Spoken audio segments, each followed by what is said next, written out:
This podcast is a member of the Voices of Wrestling Podcasting Network. Visit voicesofwrestling.com to hear the rest of our great podcasts, as well as show reviews, columns, opinions, and updates across the world of wrestling. To the highway in a brand new day. Over the rainbow, gotta let it go. So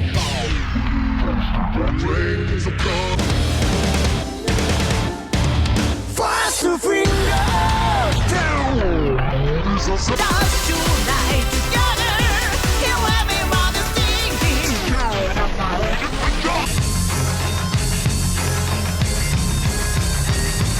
你看到我就怕，头皮发麻，我的手。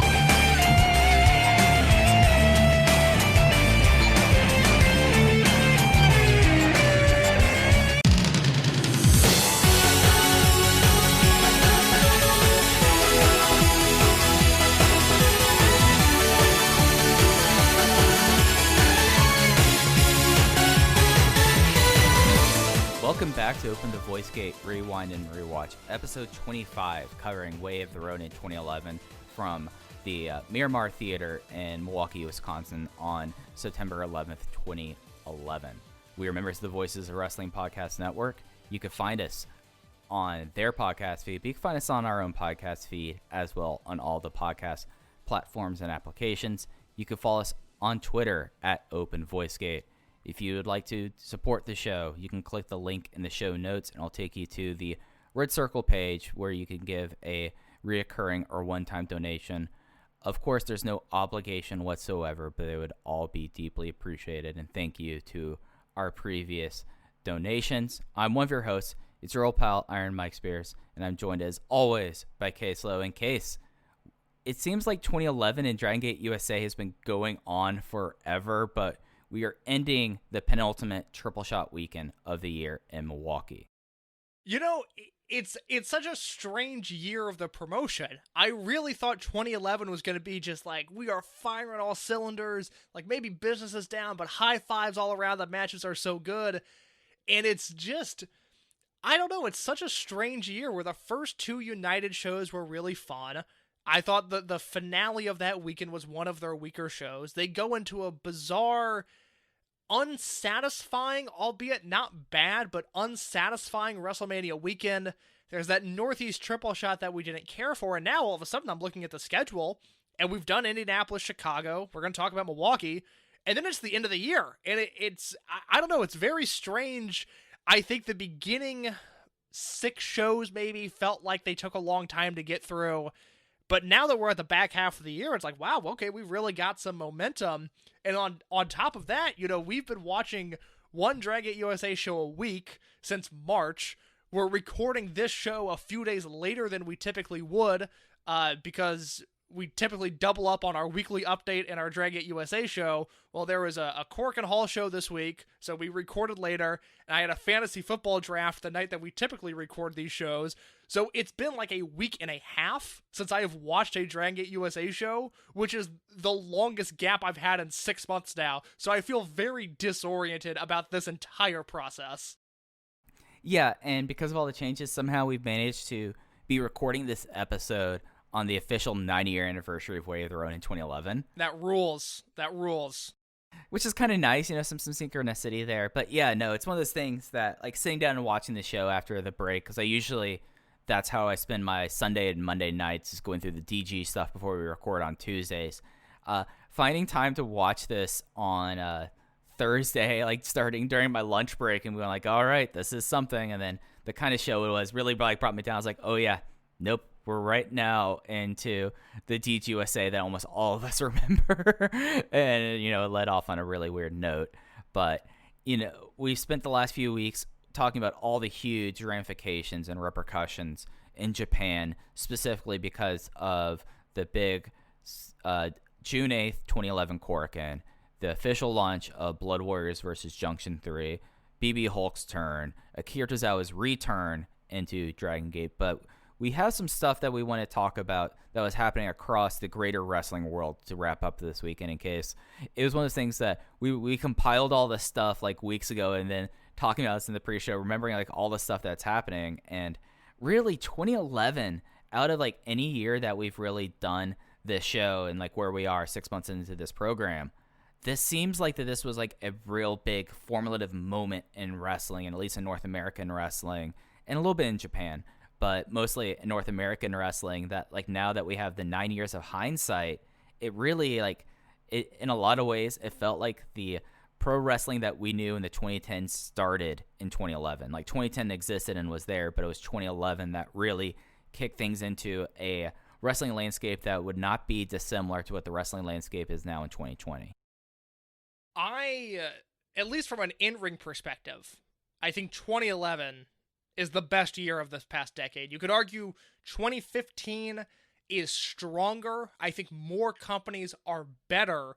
But in terms of the output that we got from Dragon Gate, DDT in 2011 is a really good year. WWE is good that year. ROH is weird, but it's good. Evolve is there. PWG is about to begin their upswing. There's just nothing in ring was better than the year that was 2011. And a large part of that, I think, is Dragon Gate USA, because for as flawed as some of these shows have been, there's still really good stuff on all of these shows, including this show, where I have a feeling I'm going to like this show a little bit more than you, but we'll cross that bridge when we come to it. But it's just, yeah, it's a really important year, I think, more so for U.S. wrestling. The rest of the decade, I think, is a direct result of the CM Punk pipe bomb promo that we talked about a few weeks ago. I think almost every big decision that was made can be traced back to that promo. In Japan, we're a year away from the New Japan boom. Still, Okada is in TNA at this point, who we're about to talk about, TNA itself. But it's really good. Like I said, I like DDT 2011 a lot. There's good Noah stuff that year that I think has gone under the radar, and that it is arguably the peak of Dragon Gate. So there's a lot of good stuff here. But Mike, are you ready to dive into how we got to Way of the Ronin 2011? Yeah, let's do it. We have a note from the July 18th Wrestling Observer newsletter in which Dave writes, Generation Me and Orlando Jordan are no longer with TNA Impact. Generation Me, who wrestled as Max and Jeremy Buck, asked for their release over the weekend as they were unhappy with how they were being used. They had started a feud with each other way too early, and then it was abruptly dropped. They were expected to work ROH and other indies where they can headline and have more freedom in the ring. They had been with the company 19 months. And that leads us to a month later, the August 23rd Figure 4 Weekly, in which Brian writes, the Young Bucks, formerly Generation Me, ended up in a Twitter war this week after getting a WWE tryout during SummerSlam weekend. The two had been buried by RVD, who claimed they had big-timed him and never shook his hand backstage at Impact. Booker T, who was good friends with Van Dam, then posted on his Twitter after SummerSlam that they had done the same thing to him. Others entered the discussion, including Goldust, who said no matter what you personally thought of him, you needed to respect his knowledge of the business, and Shane Helms, who advised no matter what, shake everyone's hand so you don't have to deal with the politics. The Bucks both responded to the controversies on Twitter, and not exactly in a positive way.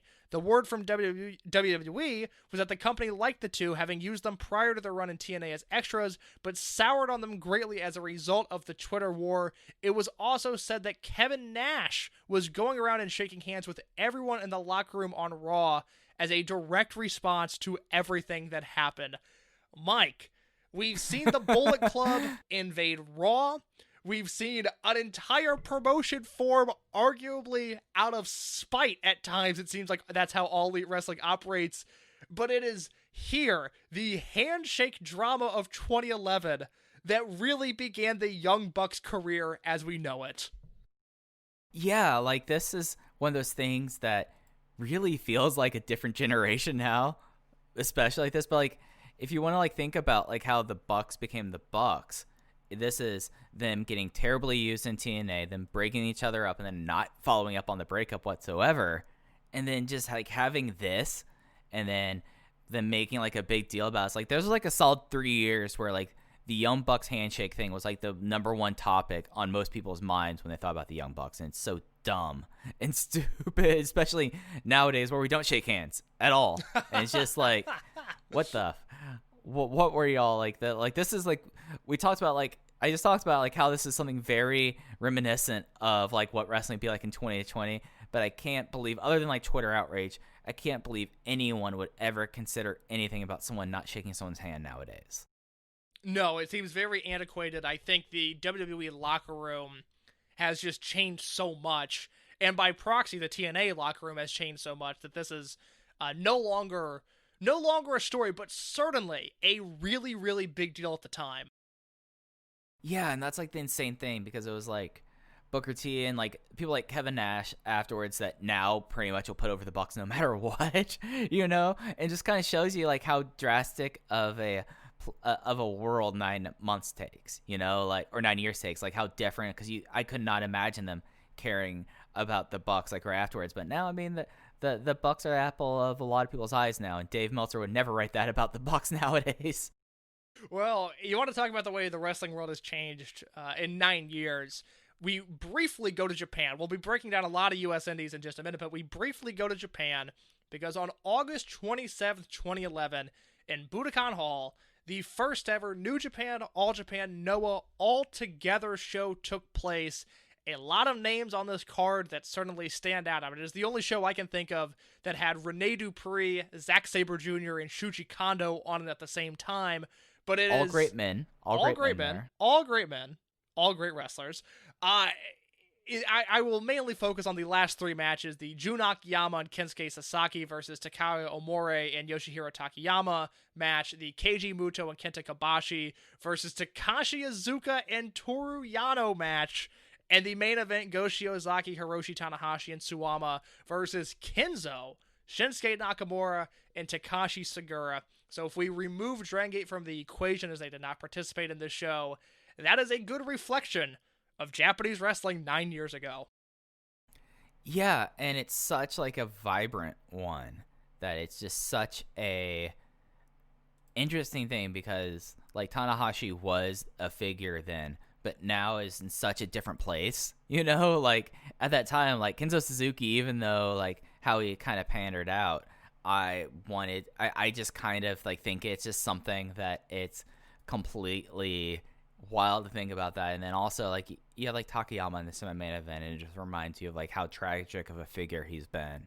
And it's a remarkable thing. Like, I think it should be stated that Dragon Gate doesn't usually do these kind of things. Like, they did do the Gaora one that we talked about a couple months back, but like it was not even like, I never even like at the time thought that Dragon Gate was ever going to be involved with the show. Like, this very much was like the traditional 3 powers doing their thing. Yeah, very much so. I'd like to see it. I'd like to see the Dragon Gate involvement just selfishly, but I understand, as they are largely ignored by the press and kind of off on their own island, why that doesn't necessarily happen. Promotions off in their own island, like PWG, who we now turn to, we go back to America, 3 PWG shows to talk about, and we start with the 8th anniversary show on July 23rd, 2011, which directly pertains to Dragon Gate USA, as the opener saw Kevin Steen in a 23-minute opener defeating PAC in what is just a phenomenal match. Brian Cage Taylor defeating Brandon Gaston, Alex Shelley and Roderick Strong defeating El Generico and Ricochet. Peter Avalon defeats Ryan Taylor of New Japan USA fame. The Rocknest Monsters defeat the Redacted Dynasty. A surprise appearance from Shima as he teamed with Kevin Steen to wrestle the Young Bucks in a 15-minute non-title tag team match. Claudio Castagnoli defeated Chris Hero once again to retain the PWG title, but in the main event, Kevin Steen came out, he demanded a match right then and there, and Kevin Steen defeated Claudio Castagnoli for the PWG belt. Mike, any thoughts on this show? I really love the opener, the Shima and Kevin Steen tag, and the ending result with Kevin Steen holding the belt high. Yeah, this was the Kevin Steen show. I remember the Shelley Strong tag team, like that's not a tag team that really happened too much out of the Gen Next guys, is kind of neat there. But yeah, no, this is like a Kevin Steen show. Everyone being super high on Brandon Gatson, and he would pretty much be out of, I think he was out of PWG before 2012. Yes. Like this was one of the things there. And then, I mean, yeah, Shima and Kevin Steen versus the Young Bucks. What do those 4 guys talk about? That's just a wild thing there. Yeah, so Gatson would be out of PWG by the end of this year, but he was like the guy for a little bit. He was like the local guy for a little bit. So, interesting show. So we're going to quickly transition away from PWG. I want to go to the East Coast and Evolve 9 at BB King's Blues Club and Grill. We're going to talk about Evolve before the next PWG show for a few different reasons. This show took place on July 26, 2011, so just a few days after the anniversary show. A loaded Evolve lineup, which saw Bobby Beverly and Eric Ryan go to a no contest. I don't remember why that did not have a finish, but Cage Match is telling me it didn't. The Super Smash Brothers defeated Facade and Jason Gorey. Silas Young defeats Sugar Dunkerton. Pinky Sanchez defeats Lindsay Dorado. The Scene of Caleb Conley and Scott Reed, who we'll talk about a lot on this show, they defeated Up in Smoke of Cheech and Cloudy. There was a no contest between Bobby Fish and Jon Davis. And Mike, that match went to a no contest because Kevin Steen showed up a few days after winning the PWG title, a few weeks after denouncing Ring of Honor and saying, I am Kevin Steen, fuck Ring of Honor at Best in the World 2011. He shows up to Evolve and loses a three-way match between Jon Davis, Bobby Fish, and himself. John Silver defeated Tony Nese, and the final two matches, the real bulk and sort of newsworthy stuff for Evolve when they were desperate for anything in the press. Yes, there was a main event between Chuck Taylor and Johnny Gargano that was excellent, but it is the semi-main event match, Mike, Fit Finlay versus Sammy Callahan, that stole the show. Yeah, so this was Fit Finlay's time on the Indies. It was a real fun time, and then it was interesting how Kevin Steen was portrayed during the news updates for this. So it was Kevin Steen's here. We don't know why, but he's here. And I thought that was a remarkable Gabe moment. But yeah, I mean, Fit Finlay, it feels like that Fit Finlay and Sammy Callahan became a match that just was ran back as much as possible, as we'll get into this. It's remarkable though. It's something that this definitely shows where Evolve was at the time. Evolve will be drastically changing as much as it can on the show that will be talking about when we get into 2012, and a show that I badly want Case to rewatch for my own purposes. But interesting place that Evolve is in, especially as they're getting to the point where they're trying to decide who they will have a new champion within the next year and a half. Look, Mike has been trying to get me to watch Evolve 10, a tribute to the arena, for this show. I'm telling you now on the air, it's not happening. There is an Evolve show that I really want to watch for this project that I think directly pertains to Dragon Gate USA canon in a way that we both really can appreciate, but I also don't know if that show exists now, given the state of their tape library. So we will cross that bridge when we come to it. But Evolve 9 is the end of an era, and we'll talk about that more in a few weeks.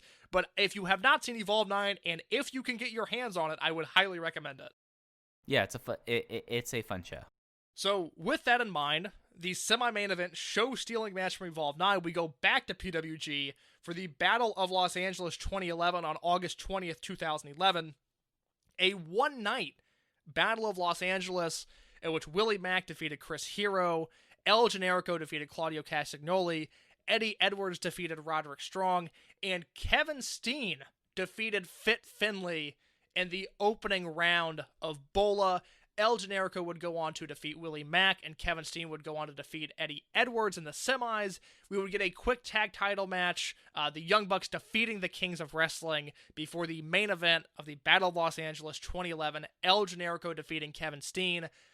I understand why they do 3 nights of Bola. I get it, but I miss especially the 2-night format, but this 2011 show was a lot of fun as well. Although, I don't believe this show sold out, if that gives you any inclination into PWG's business at the time.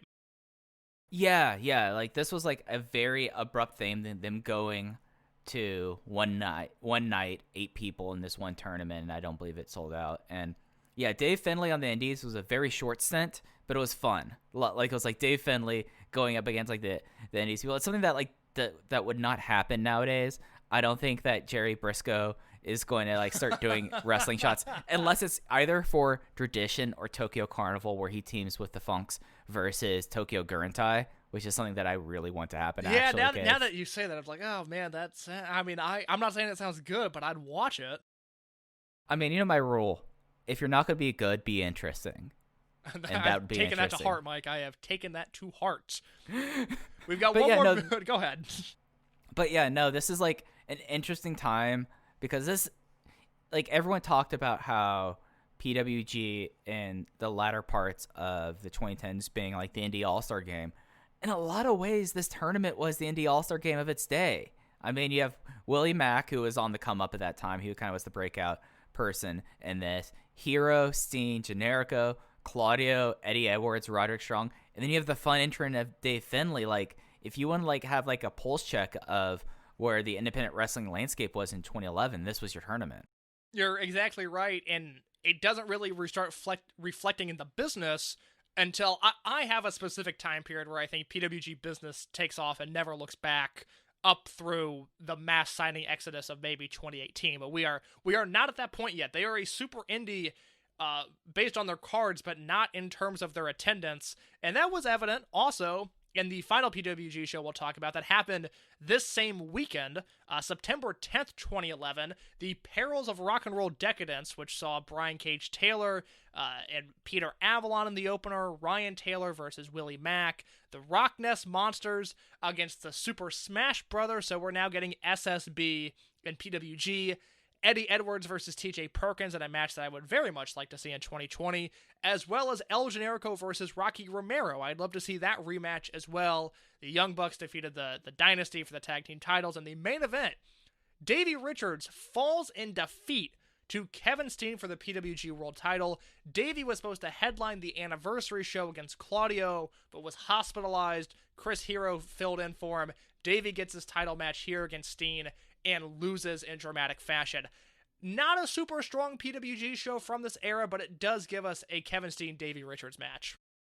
Yeah, like out of the shows we've talked about in this timeline, the weakest one by far. Like, there's a lot of stuff here that, like I said, like the last show that they had the night before was like a true all-star game and a glimpse of what PWG would definitely be in a few years. This is what PWG truly was in 2011. So if you're wondering, hey, what's Davey Richards up to? Well, we are about to give you the dose of Davey Richards as the howl of the wolf. The howl of the American Wolf. Davey Richards, my favorite fucking wrestler. Ring of Honor, as we talked about a few episodes ago, were bought by Sinclair Broadcasting, and they began taping their TV shows from the Frontier Fieldhouse in Chicago Ridge, Illinois, on August 13th, 2011. These shows would start airing on September 24th, 2011, but 4 tapings, the same format that they still use for their TV tapings 9 years later, and they are still giving these 4-in-1 things a shot. But this taping saw, in the first show, the world's greatest tag team defend the tag belts against the Kings of Wrestling. Show 2 saw Jay Lethal defeat El Generico for the World TV title as Generico was sort of cycling out of ROH. Show 3, Davey Richards defeats Roderick Strong in 22 minutes to retain the ROH World title. And show 4, I like the opener and the main event here. The Briscoes defeating the All Night Express in a number 1 contenders match, and Eddie Edwards defeating Michael Elgin. So with that in mind, we are in a transitional period for Ring of Honor, and that is, I think, ever so present on Death Before Dishonor 2011, September 17th from the Manhattan Center. Mike, are you prepared for some bizarre Ring of Honor 2011 action? Oh, you know I am. Early Sinclair, late Cornette. It gets wild here. This show screams transitional period as the dark matches Andy Right Leg Ridge defeating Grizzly Redwood. And then the show properly opens with the embassy of Rhino and Tommaso Ciampa with Mia Yim, Mr. Ernesto Osiris, Prince Nana, and R.D. Evans defeating Homicide and Jay Lethal. Shelton Benjamin defeating Mike Bennett with Brutal Bob Evans. A 3-way tag elimination match that saw the Bucks defeat Future Shock and the Bravado Brothers. A no contest between El Generico and Jimmy Jacobs. A singles match between 2 perfectly stable and normal human beings in Charlie Haas defeating Michael Elgin. A Ringmasters Challenge match, a stipulation that Ring of Honor doesn't use too often, but I actually really like these matches when they occur. 2 out of 3 falls match, with the first fall being pinfall only, second fall being submission only, and the third fall being a 15-minute Iron Man match, which saw Eddie Edwards defeat Roderick Strong 2-1. Edwards won the second and third falls. In the main event, ROH World Tag Team Title #1 contendership ladder war, the All Night Express defeating the Briscoe Brothers. Just seeing this main event, forgetting about the show, poor Rhett Titus coming out of this show. Because it was like the peak. Like they built up, like actually I now vividly remember it's like how they built up the All Night Express as they were like this joke team that became up and comers that like became serious things, and now they reached the top of the mountain literally in a ladder war, and Kenny King would be out of the company within like a month. I mean, look, I'm sure they're still promoting him as such. Kenny King, the future of Ring of Honor. You heard it in 2010 when we talked about the Davey Richards versus Kenny King match that I know was billed as that. I'm sure they were billed as the future during this match, and I'm sure in 2020, Kenny King, who I believe is in like a Los Ingobernables ripoff stable now, is probably still being billed as the future of Ring of Honor. But Mike, let's be fair. It's not a Los Ingobernables ripoff. It is La Facción Ingobernable. My apologies. Do you know who are the other members of that stable, by the way? I applaud Ring of Honor for finally loading up on lucha talent after everyone implored them to for 5 years. Is he in the Roosh Dragon Lee stable? It is Roosh, Dragon Lee, Kenny King, and Amy Rose. Who was Amy Rose? She was their timekeeper. Oh. You've probably seen photos of her on Instagram. Okay, I'll check the feed. Well, that is Ring of Honor at the current day. Thank God we don't have to tackle that on this podcast. What we do have to talk about is Dragon Gate USA in 2011, Way of the Ronin. With the indies out of the way, there's really only one note from the newswires that is worth repeating, and that is the September 6th update clarification, final build to the main event, in which Gabe says, the eyes of the world will focus on Milwaukee this Sunday for the historic main event. It is the Open the United Gate champions of PAC and Masato Yoshino versus the Open the Twin Gate champions of Shima and Ricochet in a title versus title match. So big implications on the line as we head to Milwaukee to close out this Midwest triple shot. And with that, Mike, I am ready to learn the ways of the Ronin 2011. Well, this will be the second time you've learned the ways of the Ronin. I know, and what a difference a year makes. We had Bryan Danielson and Shingo Takagi on the show last year. Not so much this year. Not so much. So this, again, was on September 11th, 2011 from the Miramar Theater in Milwaukee, Wisconsin. It was on iPay-per-view. There were some issues with that as we'll get into the show itself. Case, I know you probably have the cage match entry pulled up, and the attendance there says 3056. Guess what the real attendance was? Judging from the way this building was set up, I'm going to guess about 100 people. You are actually a little bit low here, as it was announced as about 110. Oh, boy. Yep. So, one note about the show beforehand, actually, two now I'm looking at it. Apparently, Sal Hamawai had a hernia during this weekend. Yes, Sal was in really bad shape. I'm glad you mentioned that. I forgot to say that on the last episode, actually.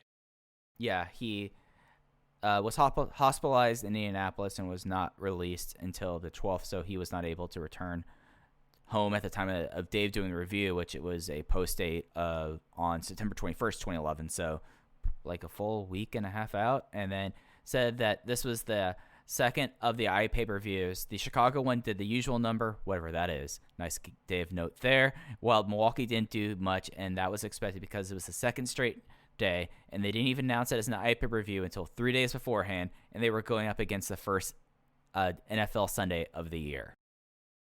Embarrassing to not announce an iPay-per-view with plenty of time ahead. It's a clown show. We'll talk about it, especially on the opening parts of the card. It's a total clown show.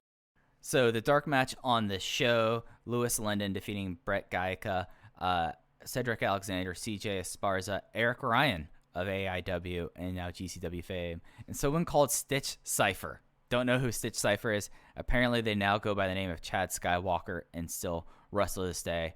Another Mr. Hughes student with the nice nicknames of the Super Ego and the Weirdo. So that was your one pre-show match we had before we got into the show itself. You know, Chad Skywalker's a really good in-ring name. I would like to see him work. I'd like to see what he can do. Maybe we can get a Skywalker contra Skywalker match. God, you are speaking my language, Mike Spears. That is why we do this podcast. Yeah, the most recent match for one Chad Skywalker, formerly known as Stitch Cypher, is in a tag team of Guns and Spirits, Chad Skywalker and the Ghost, defeating BTB of Brandon Bullock and Ro Bullock in Canton, Georgia, in February of 2020. So still working. This match could happen, Case. Yeah, no, I mean, the next part of Shun Skywalker's excursion is certainly him doing Southern Indies. We might as well try to get it booked. I do have the spare room for Shun Skywalker if he wants to. I'm okay with being the King Alibaba of the Southeast. I was going to call you the Eric Cannon, where he housed Akira Tozawa, but King Alibaba is certainly a direction to go with that. Yeah, there we go. So the pay-per-view opens up with Brody walking in an alley, beating someone up, harassing a woman we would know more about later, and seeing Uhaa Nation stare him down as he entered the venue. Tremendous piece of character building right here. Mike, I consider myself to be a little bit of a wordsmith. You yourself, not bad with the words either. I'm a wordsmith. I can't think of another word for words. This segment, we cannot do justice to. You or me, somebody needs to rip this segment and put it on Twitter when we upload the show, because it is, a part of my language, the fucking craziest thing I've ever seen. Brody Lee walking down a back alley in Milwaukee, looks at a man, looks at a woman, throws the man into the dumpster, and then Uhaa Nation is across the street staring at all of this. How? Shirtless Uhaa Nation. He booked Ring of Honor versus CZW. How is this on his product? It was unbelievable. It was unbelievable that they said, Brody Lee's a monster. We need to build him up to what I'm assuming is an Uhaa Nation singles match. I know. Throw a guy in a dumpster and have Uhaa watch idly by as a woman fears for her life. I mean, that's what I think when I want to intimidate someone, is I just throw someone in a dumpster and then be stared down by someone shirtless outside the venue. I mean, that works for me. Like, the segment was bad, but it was just so weird. Like, that's what really gets me about it. It was just such a weird thing to do. It is. And that is really a good note to start this show on. That it's just like, of course it was bad, but above being bad, it was just a strange thing to produce. Like, I want to know the oral history of this scene. Like, whose idea was it? Who shot it? Who gave it the green light? Like, what could have been going wrong for Gabe that a cameraman went up and, hey, Gabe, we tried to do this thing. And Gabe's like, I don't care, just put it on the DVD. Like, what could have been going wrong at the building for Gabe to not double-check this segment? Well, they did have a ring this time in Milwaukee, so it could be the attendance, it could be the iPPV. I think I know what it is as we get into the next match, but it is remarkable. This is like straight out like this is a Harmony Korine scene. Like, this is something that you would see in either Gummo or also in Spring Breakers. Just complete, just absurdist thing that made it to a Dragon Gate officially licensed show. Okay, real quick. You know, I have a very distinct memory. The last thing I did with my ex-girlfriend before we broke up was we watched the movie Spring Breakers, and it was just bored afternoon. I'm sure it probably is what did us in. Bored afternoon, not doing much, and we're going through Netflix. I'm like, well, shit, let's watch this. Like, I'm sure, like, expecting it to be like, I thought it was going to be like a dumbed down version of like a 21 Jump Street. I thought it was going to be probably closer to like an American Pie, actually, of like dumb college, like kind of horny movie. And we turn on Spring Breakers. I'm like, what is this? Like, I was not expecting any of this. And I was so fascinated by this movie that clearly in hindsight, my wonderful ex, who was still a great person, but was like, what the fuck are we doing? Like, I'm not spending my life doing this. I was going, can you believe what they're doing to Selena Gomez? That movie is completely insane and not what I was expecting from it. Would it surprise you to know that Harmony Korine is one of my favorite directors, at least of modern American filmmakers? No, you're a weird guy, Mike Spears. That seems like an opinion you would have. I mean, I have threatened that I would use next time, if I ever did any more acting again, I would do James Franco's monologue talking about all the things he has from that movie. All time. suddenly everything makes sense now. Everything makes sense. You're exactly right. It's much like that segment. It's just so weird. Spring Breakers is not even bad. It's just not what I was expecting. Yeah, it's. I mean, you get MMA preacher Jeff Jarrett. You get you get James Franco as Riff Raff, and then you get Selena Gomez and a lot of other like teen stars being a bunch of thieves, like becoming like straight anarchist vigilantes on spring break. It's an insane movie. It's definitely a movie that if I'm ever like watching that with a girlfriend is just insane. Well, like, it was we're 2 years into this relationship. I had just gotten over being very sick, kind of early summer day. Just neither of us had to work. We weren't doing anything.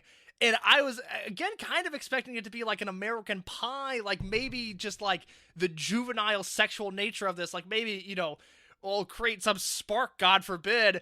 And then I turn on this movie and I'm like, what is this? I thought it was just going to be a 90 minutes of dumb comedy. And instead it was just this movie that was just so fucked up.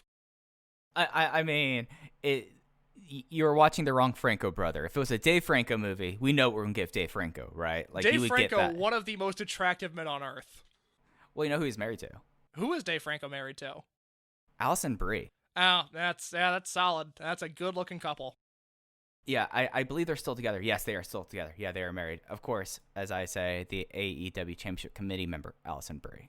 Alison Brie, every once in a while on my Instagram Explore page, like, I will get Alison Brie stan accounts that pop up, and, like, that's fine, because, I have this battle of, like, well, stan culture is so weird, but I also run a fucking Twitter dedicated to Dragon Gate. Like, I can't attack them too much, but it does, like, I like Alison Brie. Community's great. I think she's super talented.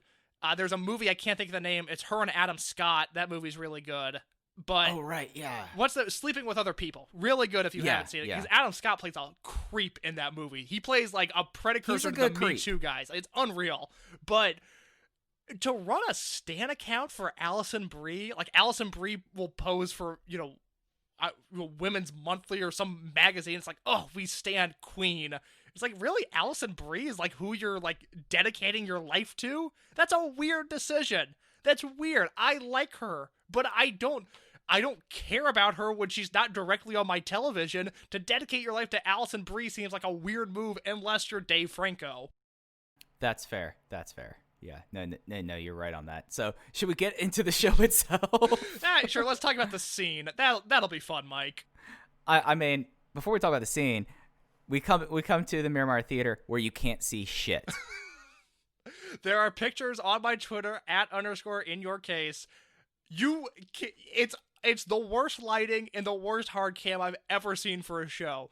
The hard cam cuts off, like, if the ring is 7, it shows about 7/8 of the ring. You can't really see the full ring from the hard cam, and it is dark nightclub lighting with no overheads. There's no bright light. It is just like Gabe found like some blues and reds and was like, well, throw them under the ring. It's unbelievable. It is unbelievable. The clown show a minute into Way of the Ronin between Brody Lee and the lighting, I had no idea what I was in for.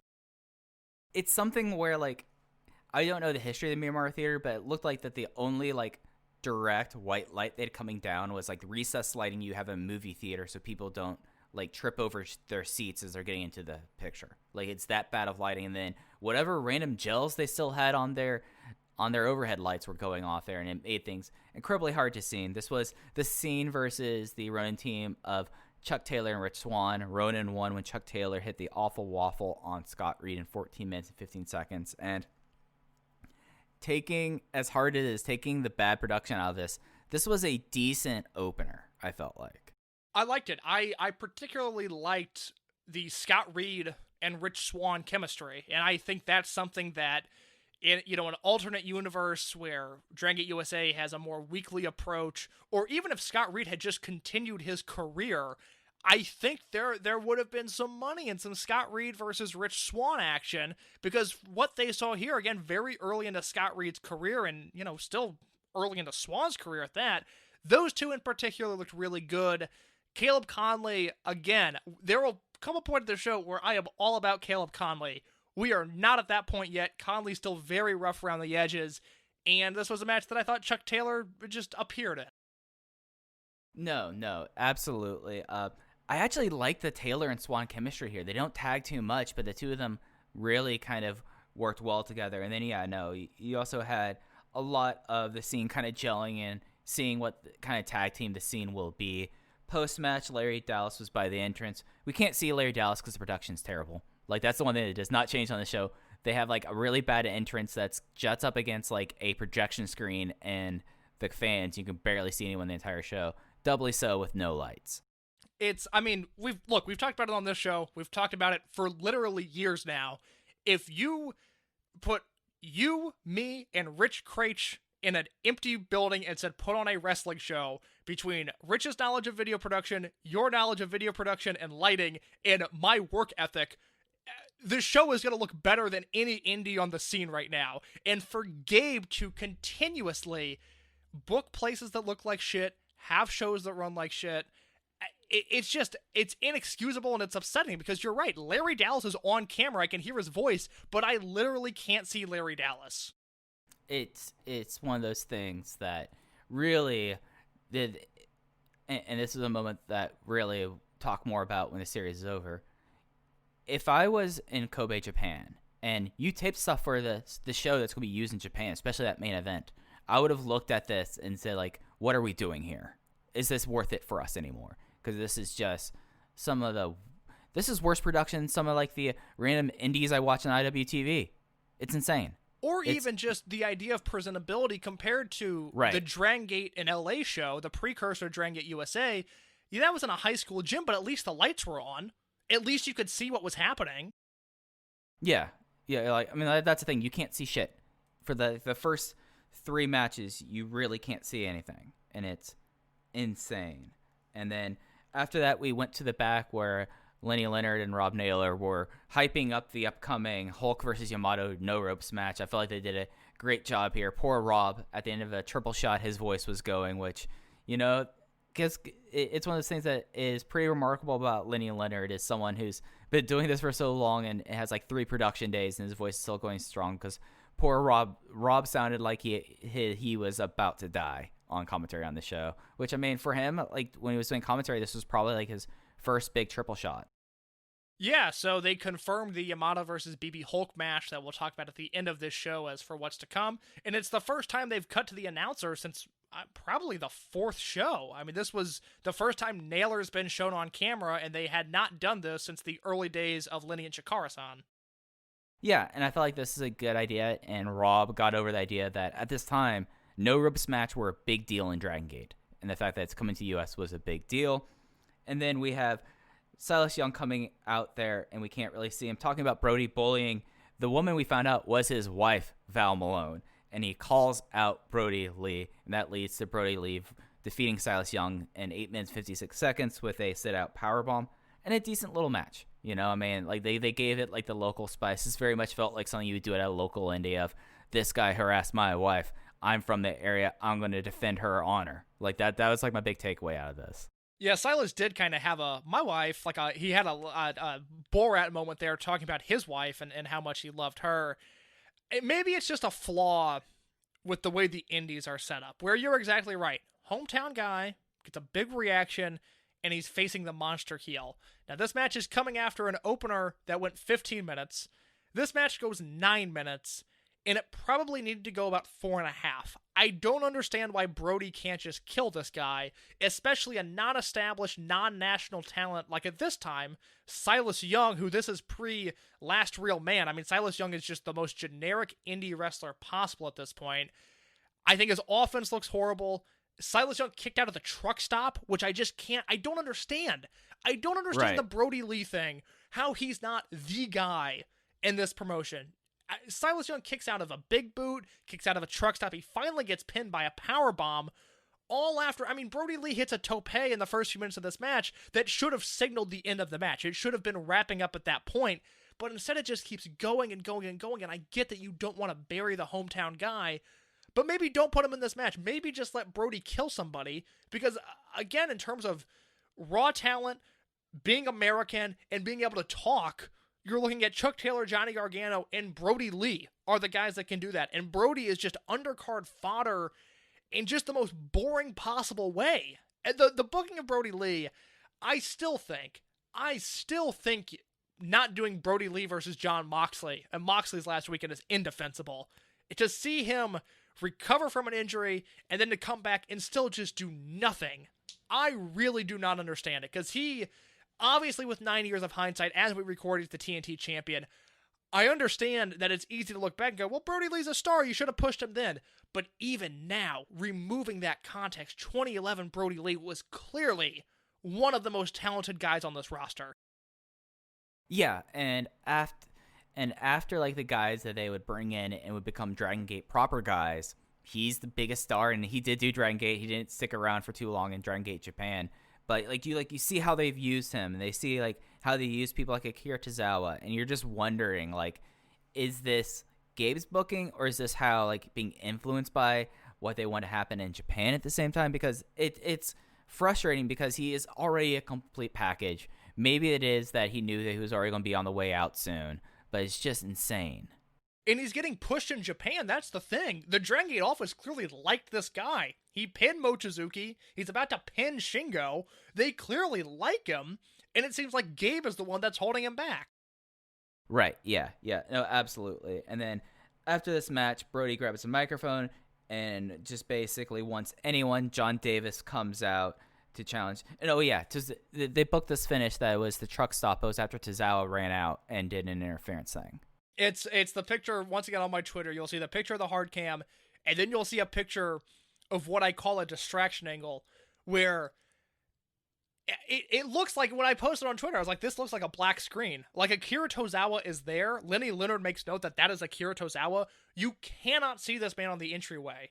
It literally looks like I posted a black screen and said, this is a distraction angle.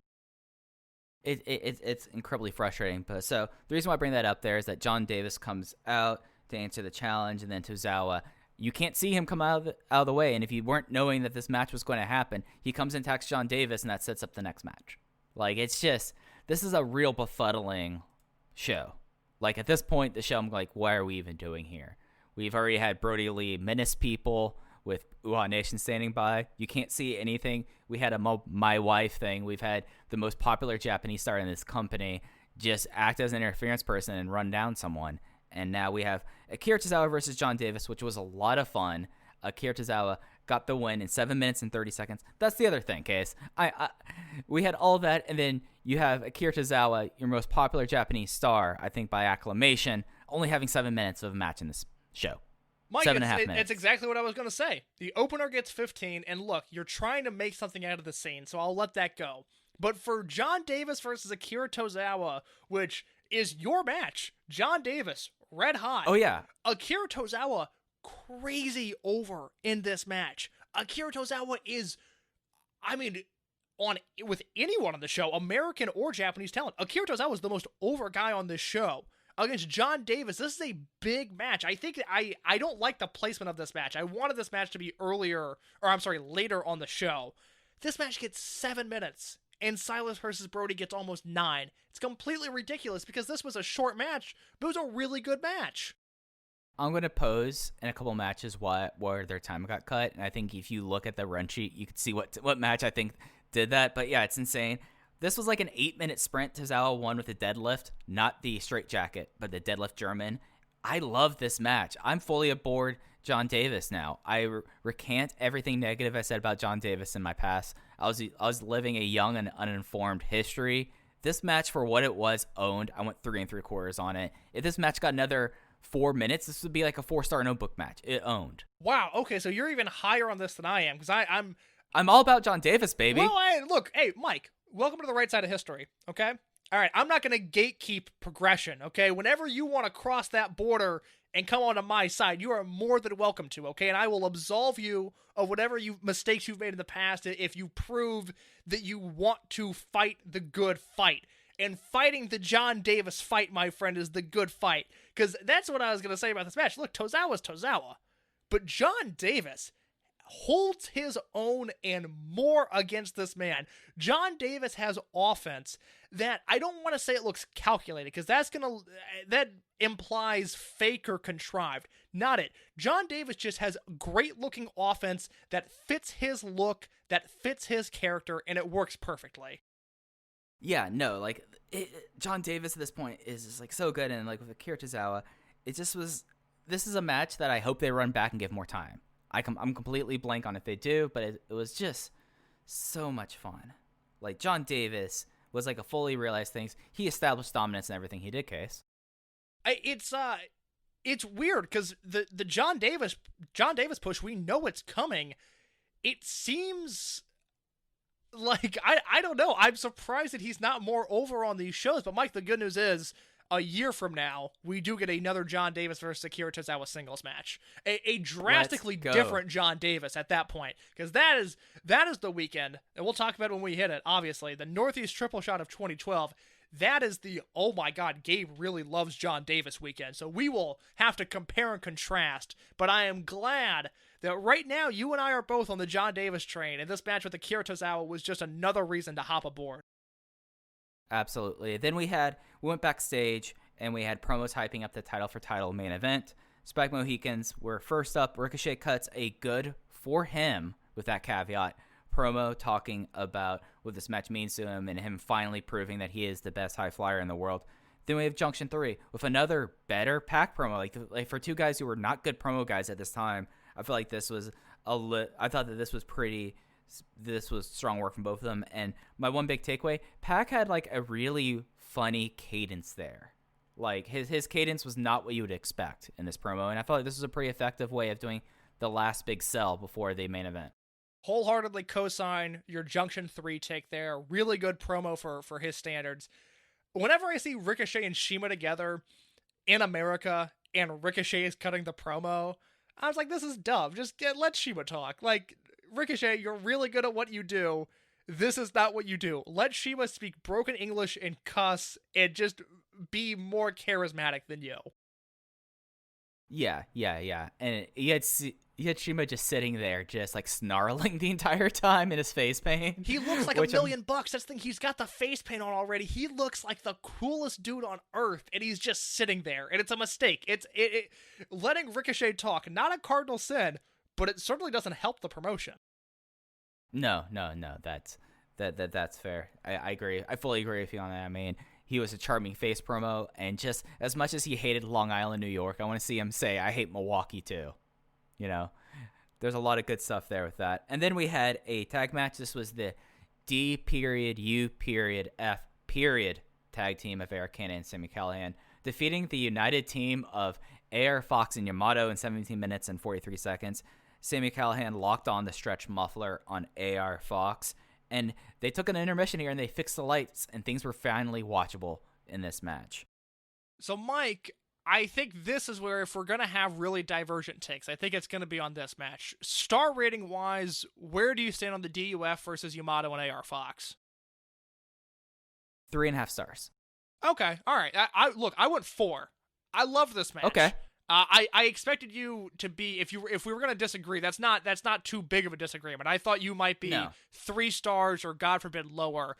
But what's really impressive here is AR Fox, and by proxy Yamato, which is impressive that Yamato did this given that he's not really in this feud, but AR Fox, while doing his signature spots and still flying around the ring, here he just worked so much more aggressive. This really felt like the continuation of a storyline of him getting his face pulverized in New York City at the 2nd anniversary show. Fox was finally able to get his hands on the DUF, and he worked like it had been 3 months and he had been stewing for revenge and really wanted to get his hands on Eric Cannon and Sammy Callahan. And he did that, and the match felt really heated. And even Yamato getting involved, I mean, there's a moment where, he typically does his head kick and then follows it up with another move. There's a moment where Eric Cannon's on all fours and Yamato just kicks him in the head. And it's kind of a standalone move that gets some like oohs and ahs from the audience because it was just a different style of Yamato and AR Fox that people, I'm not used to seeing it from AR Fox. I mean, even when Fox is in programs, you kind of know what you're getting from AR Fox. This was really, really different. So you have the babyface side working just really well together. And then you look at Sami Callahan, who, like I've talked about, was great against Akira Tozawa, was great against Masaki Mochizuki.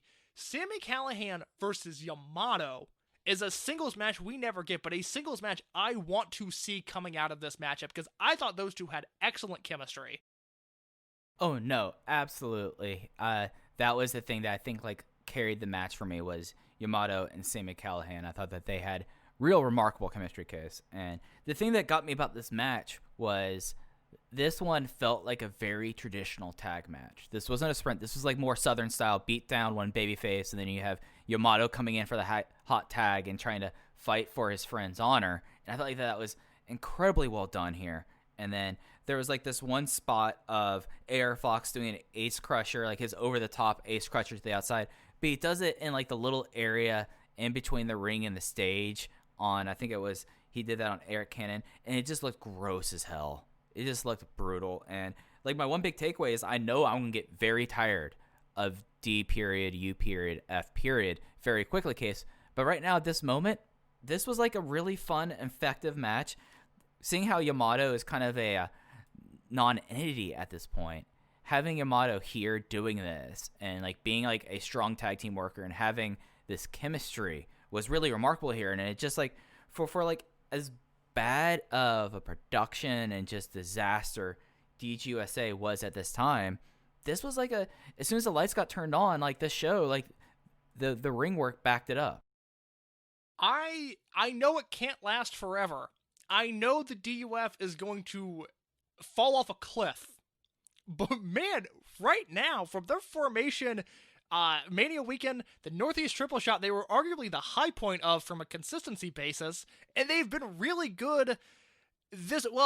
Chicago was rough, but it wasn't their fault, but they played their part well, and they were great here. I mean, the Cannon and Callahan tag team works, and Sami Callahan, who I am the first person that wants to criticize this guy when it comes to his 2020 work, Sami Callahan in 2011 has been outstanding, and he's been really impressive against the Dragon Gate talent specifically, which I did not expect, and am greatly surprised and delighted by, quite honestly.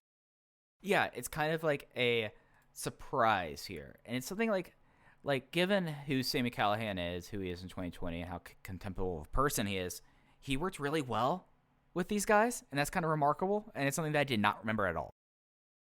Yeah, no, I mean, look, my take on Callahan has always been, prior to him getting signed and becoming Solomon Crow, but that indie run of around this time to 2013 when he signs, he's really good. He's really good, and I don't really even understand the argument against it. There's a reason he got signed on that early wave of indie guys making NXT what it became. Now, his time in NXT and after, really hit and miss. I've watched in person or reviewed most of his AAW matches since.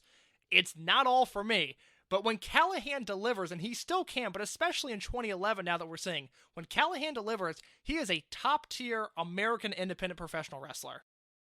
No, that's a fair thing to say. And we talked about how much I was enjoying the show and everything was enjoying the show.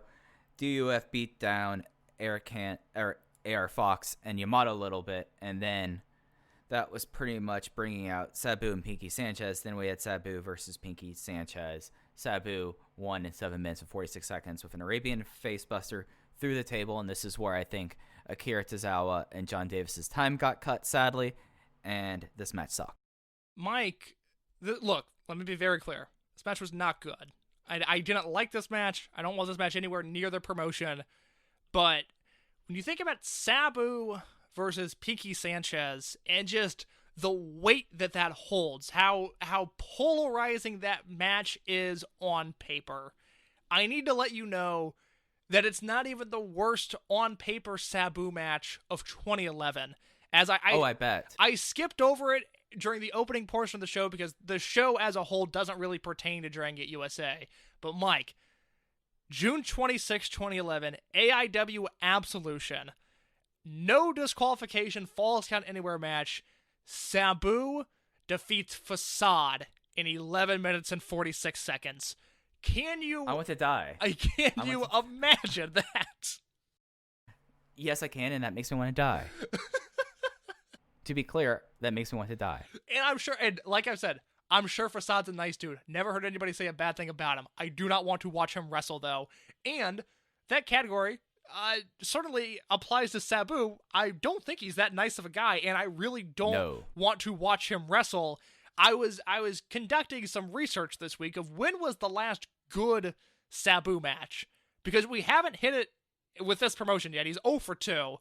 And I started looking at his cage match, and there's some stuff here and there of like 2007, 2010. Garrett Kidney claims that there's a good Sabu versus RVD match from TNA in 2010. I don't believe that for a second. I think Sabu completely falls off a cliff after he leaves WWE, because I maintain that his run in WWE is maybe not the most effective use of him, but he is good in his role. And then everything else after that, I mean, you look, his last WWE cage match recommendation is from April of 2007. There is a AAA match from November of 2007 that features Crazy Boy and Joe Leiter teaming against Extreme Tiger and Halloween and Sabu and Teddy Hart. Would love to know how that match was constructed. Just blows me away. And then he's got an ICW match in 2015 and an Impact match from last year that I watched and was not a fan of. So we are really dealing with a decade plus of Sabu going from revolutionizing wrestling to charming individual to actively bad.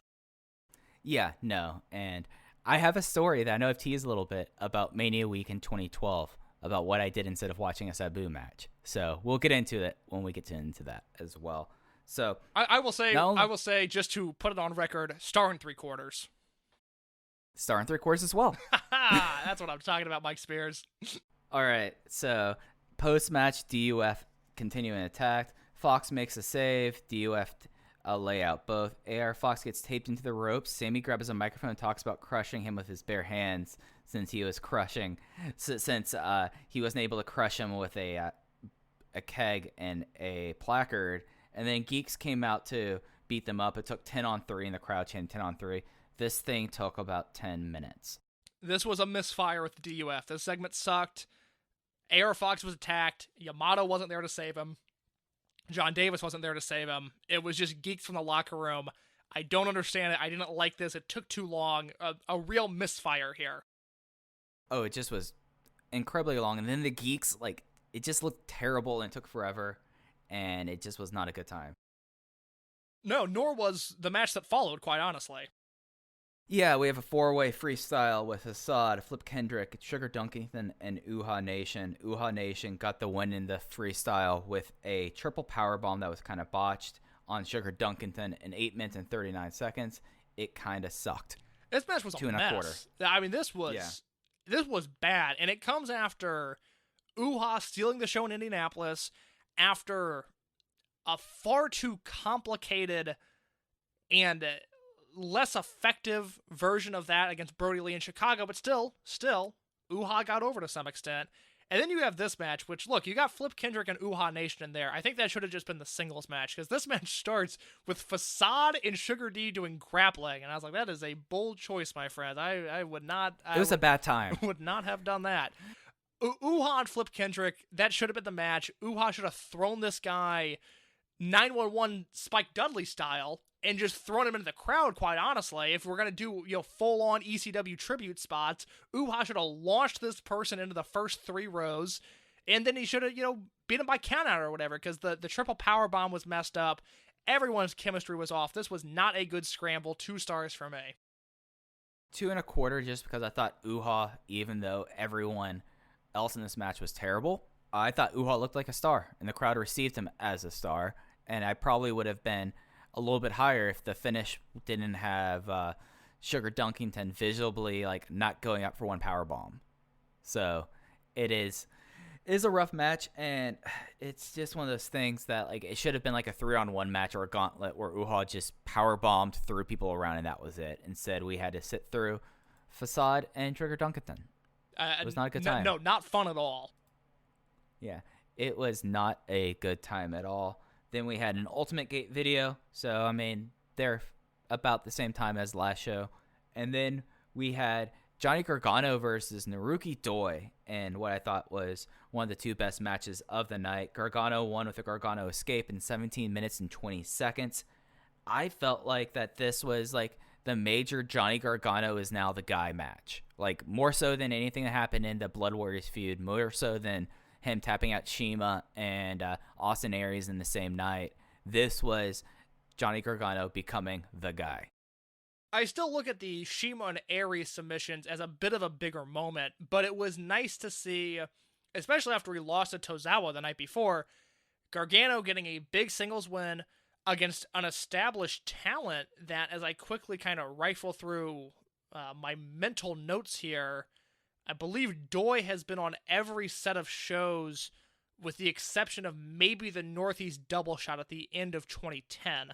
So Doi is an established talent at this point. And by the way, Mike, I was thinking, watching this match, we've only got one more Naruki Doi match in Dragon Gate USA history. It's coming up on the end of Doi. It's something to monitor and something we will, especially as we hit 2011, of these guys just disappearing, just no longer working the promotion, and Doi is one of them. We've got one match of his left. This was back and forth great wrestling. Really simple stuff. Gargano looked good. Doi looked good. Gargano was able to get a big singles win with a submission in the middle of the ring. I went 3 3/4 on it. I went 4 1/4. This really, like, hearing that this is the tail end of Naruki Doi breaks my heart a little bit. It is. He has been the one guy that I feel like, other than Akira Tozawa, has taken to working in the United States, like efficient, like just perfect, like efficient water, just completely was all for it. And the story about this, like, Gargano had his number early and caught him, and then Naruki Doi was able to fight back and get back in control. But at the end, it was Johnny Gargano, like, rising to the occasion, getting out of 2 muscular bomb teases, hitting the Hertz donut, going straight into the Gargano cage. I felt like that was almost a chef kiss moment. Like, this really felt like, okay, Gabe, you did some really dumb things earlier, but right now you have set up a guy on the way that I know what's going to happen in the future, and you could see very deliberately that Gabe knew what he was doing here, which is something that before this on the show, I was wondering if Gabe knew what he was doing. Yeah, no, the moment here and the main event itself was like, okay, that's right, Dragon Gate USA is fine. Like, it's not perfect, but it is what it is, and what it is, it works. But the show starts off on a bad note, and Gargano versus Doi is kind of the realization of what the promotion had become and what the promotion should have been. A very good match between an American guy and a Japanese guy, and the American guy went over, and it was fun was had by all. Yeah, no, absolutely. Post-match, more production issues as the microphone started to fail as Johnny Gargano declared himself the number 1 contender after tapping out Doi. Johnny then fights off the bad mic and says he wants a title match at BB King's in November, and then he also wants Chuck Taylor and Rich Swann to go for the tag belts on the same night so that Ronin can stand tall as all the champions there. That brings out Chuck Taylor. Chuck brings up the 4-way in his win, and they're letting him to set up a match. He then drops like 2 elbow drops straight onto the microphone. He was not having it. And he said, "Oh, I can just yell Matt loud. I can project. It's okay." Generally funny moment from Chuck. But he said, like, I can make my match. You're choosing that night? I'll take the title match the night before that, and you and Swann can go have a title match. And this kind of had the two go face-to-face, brings out Rich Swann to try to play Peacemaker. Then Chuck Taylor said, "You're wearing a Junction 3 t-shirt. What are you, Ronin and Junction 3? He's like, I'm both. And that was like a really interesting post-match segment that's building on the stuff earlier on this weekend of both Chuck Taylor and Johnny Gargano going for the title. And Johnny Gargano believes he has a strong claim to be the number 1 contender because he just tapped out Naruki Doi. Chuck Taylor says, I can win. I can name my match. I won that 4-way, so I'm going before you. And I thought that was a really effective piece of work. Like this, pretty much like after the Facade match, everything here is like what I want out of DGUSA. Like they built up the upcoming weekend where Ronin are both getting the Freedom Gate shots very well here. I was not aware prior to this rewatch that this is how they got to Yamato versus Taylor and the subsequent match at BB King's. I love this angle. I think it's really interesting the way they've pitted Gargano and Taylor against one another, and also pitted Gargano and Taylor against Swann, given his Junction 3 relationship. This is the kind of stuff that, given Well, it all comes, it's cyclical. It all ties together. The bad production hurts angles like this because this is, to an extent, intricate storytelling, and not being able to have working microphones, not being able to, still, the lights are improved, but they're not much better, not being able to produce timely video packages. This is the stuff that hurt this promotion, because this is a really good angle that gets lost to history because in the moment it was lost on the viewers because nobody could hear or see anything, and they didn't have video packages really explaining it all that well, and it's frustrating because I really like the way they've approached the Taylor Gargano Swan dissension. Yeah, no, they've, across like the 3 weeks with stuff they've been having out in front of the crowd, if I was out in front of the crowd, I would know exactly what was going on. But you're absolutely right. There should have been more YouTube stuff. This should have been like the focus point of Ronin's been together now for almost a year, but it seems like they're now coming apart at the seams. Rich Swann, it looks like he's more ingratiating himself with the Japanese roster, which was against the purpose of Ronin. And both Chuck Taylor and Johnny Gargano are gunning for the top title, and they claim that the other person, that they deserve it more than the other person. Like, that's a great story, and they tell it really effectively that in ring. But as soon as you get outside of these shows, you don't know anything about it, and that's really frustrating. Yeah, it's just, it all will come back to bite them. Every little mistake that they've made up to this point, it is going to become insurmountable for them to overcome it. And it's just the little stuff like this that gets lost. It's why production matters so much, and there's no excuse for these shows to look as bad as they do and sound as bad as they do. It is really frustrating 2 years into the promotion, given what they started with, to see them go this downhill. Yeah, no, I'm totally with you on that. And I think that really now, this is like, it's not even that. I always make my plane analogy about, is the plane going down or going off. Now the plane's having a lot of starting to pick up engine problems that they should be taking care of the entire time. Like, that's what's happening. It's like little things that you pass over, you don't put care into, and ultimately that leads, one of the reasons that the promotion fails.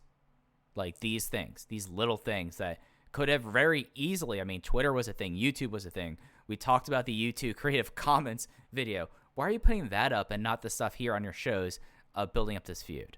And I believe there is a pretty lengthy Chuck Taylor video package that will come in the next triple shot. And I will double check when we get to those shows, especially the Philly show. I can picture the promo, and I believe it was uploaded to YouTube, which is great. But you're looking at a promotion that runs 3 times every 3 months this year. How there's not some sort of weekly implementation, some sort of, other than, Gabe's writing, which is explaining the rules of the stable shootout, other than that sort of weekly implementation, it just seems like stuff is being left, up in the air and out in the open, and it's not as effective as it could be. And I understand, digital marketing has changed a lot in 9 years. I also understand that we don't, I'm not scouring the Twitter archives of Johnny Gargano to see how he was promoting every match. So maybe a little bit of it it's is probably lost wiped there as well. Yeah, well, especially in the case of Chuck Taylor, it's definitely wiped. But it's just, there's a bigger picture. You shouldn't have to rely on tweets to do your promotion. There should be a bigger picture effort that is not being capitalized on here. And when you have production woes like this, it takes away from the effectiveness of the storytelling that you're trying to portray. Absolutely. And that leads us into the main event. This was the title for title match. This is not a unification. It's just title for title, where the Spiked Mohicans of Shima and Ricochet, the Open the Twin Gate champions, put the titles on the line against the Junction 3, Open the United Gate champions of Masato Yoshino and PAC. Went 24 minutes and 9 seconds, with the Spiked Mohicans becoming the double tag champs, as you had Shima clock Yoshino with a Meteora. And a very strong main event, and one of the few matches I feel like in recent memory that in DGUSA had a big match feel. I loved this. I really, really loved this match, and it started off on the wrong foot. I was kind of dreading this at the start. Now, Mike, I'm confused because Gabe said in his notes at times it was a non-unification match, but this is the last time that Yoshino and PAC defend the belts. I believe this ended up becoming a unification match or at least maybe it was an Open the United Gate title match, and the Twin Gate belts weren't on the line, but Shima and Ricochet win the belts here, correct? Yes, and the thing is that Lenny in the match announcement called it title for title, and the graphic said title for title. Okay. Like that. So again, bad messaging. Yeah, bad very promotion, confusing, because you were saying that, and I checked something right before we started recording that said it was non-unification, but I was like, wait a minute, they held up the belts, and this is it all goes into the story of Ricochet versus PAC. I know Shima and Ricochet win the belts here, and they do in a match that really upset me when it first got going, because PAC and Ricochet are doing a sequence in the ring that ends with Ricochet doing kind of that lion salt to his feet, jumping, moonsaulting off the middle rope, and you can see the middle rope has no structure to it, and Ricochet shakes his knees and then is able to do a dive off of sheer athleticism.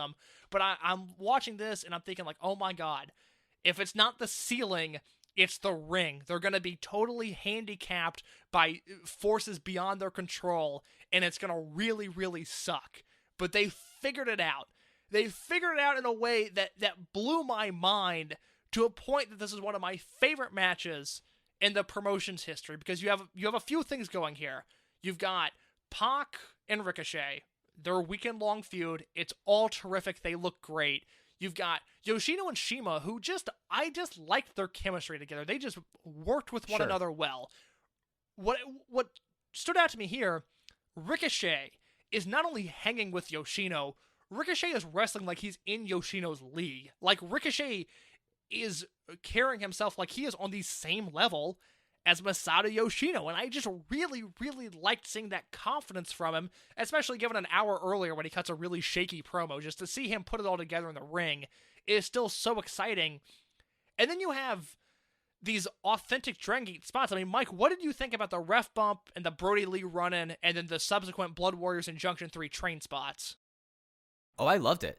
I thought that this was a time that they incorporated Blood Warriors and Junction 3 into Dragon Gate USA in a way that they really have not done so far due to timing. And I feel like this came across as incredibly authentic.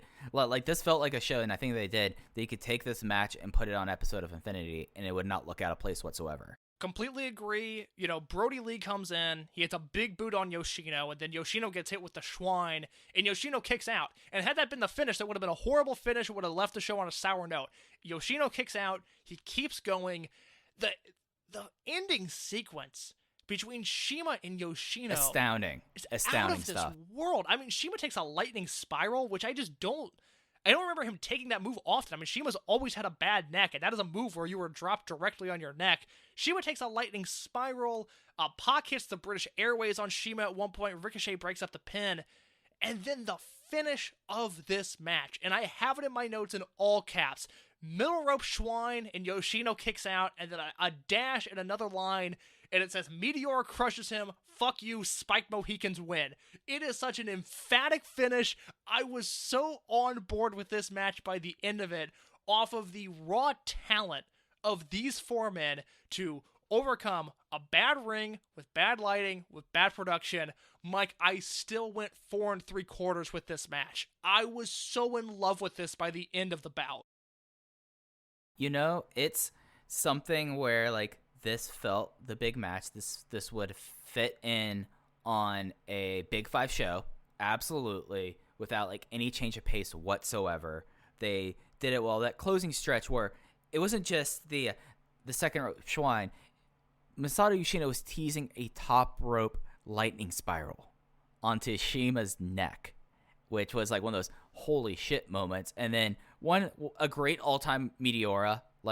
Yoshino absolutely took it like a champ. And there's this one moment that there was a Spanish fly that was done, and I think it was PAC. It was Ricochet onto PAC, where they went almost 2/3 of the way out of across the ring. This is just insane stuff. I think this is by acclamation, unless something crazy happens over the last weekend, the best match of DGUSA's 2011. It's just purely outstanding. I was a little bit more down. I was 4.5 stars, so we're within the margin of error here. Yeah, it's a match of the year contender. Yeah, and it's something that this is why we do the series, is matches like this.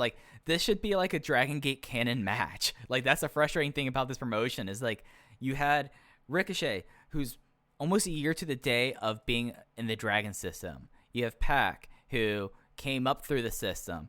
And then you have Masato Yoshino and Shima, at times the two biggest stars of the promotion's history in this match, and it was magic. And, it was 24 minutes, incorporated all the great tropes of Dragon System. It just was a fantastic way. And I love how then they cut straight to black. They had them celebrate with the belts. There was no thank you for coming promo. It was just them standing tall. The Spike Mohicans are double champions, and I felt like that was a perfect way to end out this show. Mike, off the top of your head, which match do you like better? This main event or the main event of the Philly show, which was Yoshino and PAC versus Doi and Ricochet? I like this match more. I think I did too, and I really like that Philly match. But yeah, unless I'm forgetting something, and I don't think I am, to this point, Dragon USA's 2011 match of the year.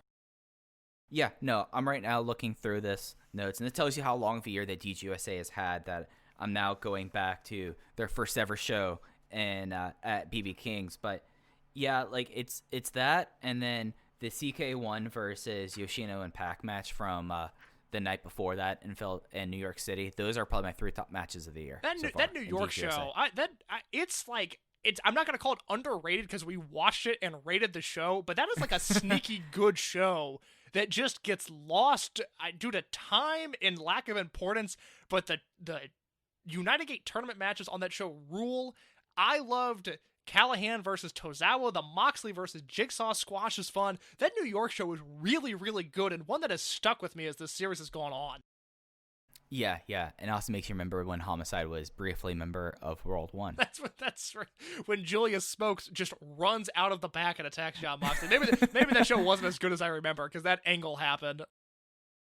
Just wild time. And that ends a way of the Ronin 2011. It is a very up and down show in an up and down year and an up and down promotion with a lot of production issues and some truly bizarre things. But at the end of the day, we have a match like the title for title Spike Mohicans versus Yoshino and PAC. And if you have a show like that, at the very least, that match is worth going out of your way for. It's pretty much canon in DGUSA in my mind.